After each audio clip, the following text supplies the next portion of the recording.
Alright, today I will be teaching you how to make a square. Firstly, you're going to start off with grabbing your crochet hook, and then some scissors, and some yarn, obviously.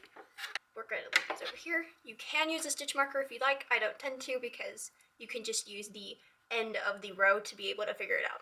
I'll show you when we get there, okay? So what you're going to start with is going to be making a slip knot. For making a slip knot, what I always like to do, let me show you right here, is I like to take it between my thumb right here, wrap it around, grab it in an X. Now that you have a loop, you kind of feed it through the other loop, kind of like that. Hope that makes sense. And then you basically have your loop, and you can put your crochet hook on it. That's your slip knot. Okay? Then what you're going to do is you're going to start chaining how many you want it, how much long you want it to be. For me, I'm just going to be doing a basic 10 chain. 3, 4, 5, 6, 7, 8, 9, 10. Okay? And this is going to depend on whatever size your yarn is. So for this Chanel yarn, it's going to be a little bit different than if you were to use like a medium or a lace or anything like that. So this kind is good for if you want to make something chunky or big.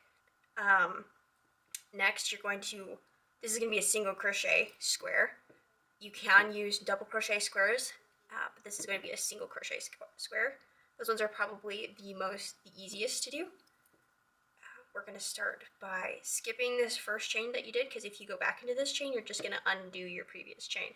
So you're going to skip this one that you just made and then go into the next one. So this square will actually be 9 by probably 9, depending on how big I make my stitches. What I tend to do for making squares is I just kind of make it until it looks good. So for this, I'll just single crochet all the way down. This clump of yarn is trying to attack me right now. Just single crochet all the way down the row.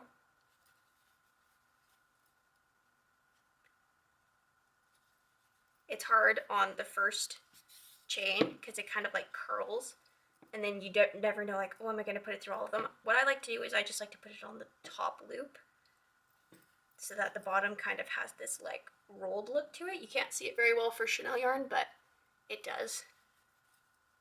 And then I just crochet all the way. It really likes to curl for that first little bit, and it's okay if it does curl. It just, you have to be kind of careful with it.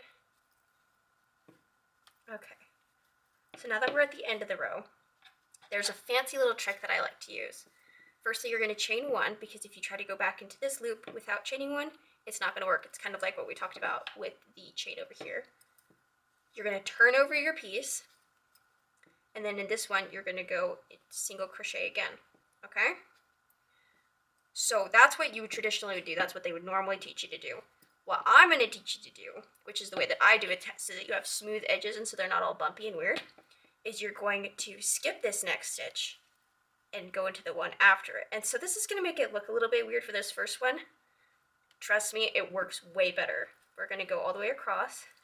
2, 3, 4, 5, 6, 7.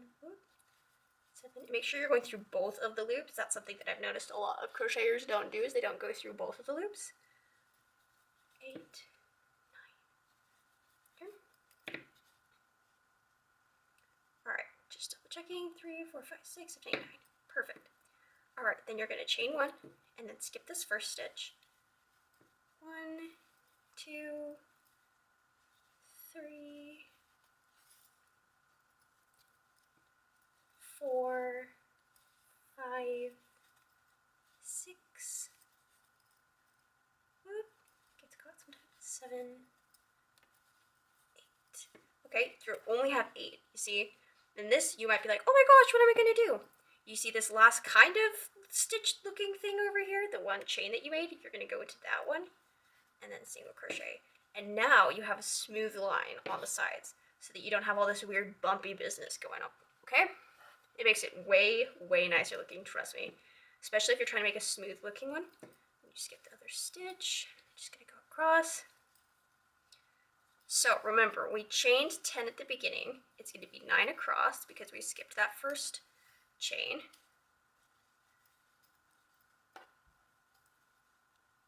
And then go into that last one. You guys all see what I'm talking about with that edge being so much smoother? It's so nice. But for the last row that you do, you're not going to skip that last edge because it will look fine on this side. You just got to be careful. I'll show you when we get there. Right.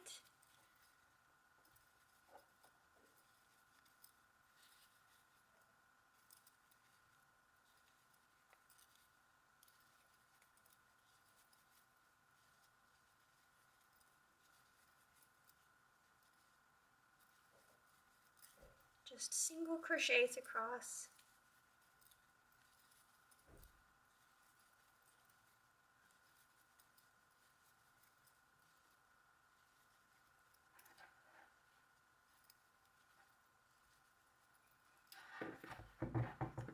And you can mentally count. I know for me personally, I'm really bad at counting and keeping track.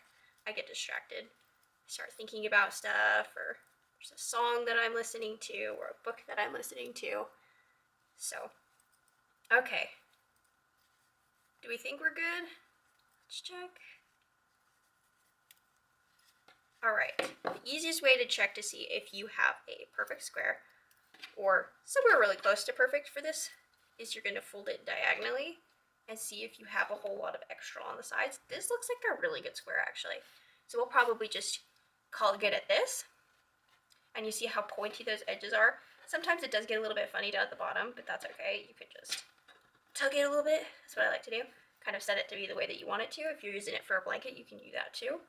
So for this kind of yarn, for this exact yarn, what worked best for it was we made it 9 at the bottom, or 9 across, and then you can count the rows. Let me teach you how to count rows. We'll just chain 1 and then cut this off. So I'll teach you how to count rows and see how many rows it took. You're going to go by each of these lines right here. So they're going to have, like, each of these clusters right here is 2. Do you see what I'm kind of saying with these little groups? Yeah, so each of these is 2, or you could go one by one.